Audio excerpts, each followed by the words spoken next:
This literature kit on Crispin, The Cross of Lead by Avi provides everything needed for student comprehension, including vocabulary and writing prompts with each chapter. 55 pages chocked full of before-you-read worksheets for each chapter section, along with vocabulary prompts to prepare your students for the reading, with rubrics, teacher guide, and author biography.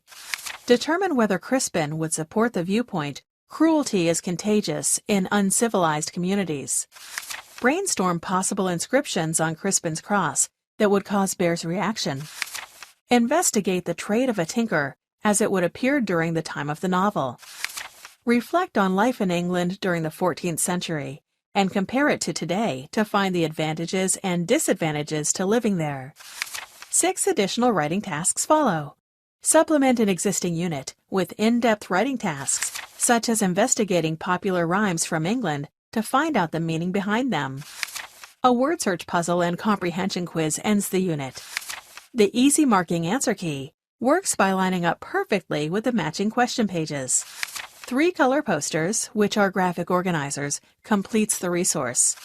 Consider the battle between Bear and John Aycliffe from a different perspective, then complete a chart. Visit our website to see more novel study guides just like it.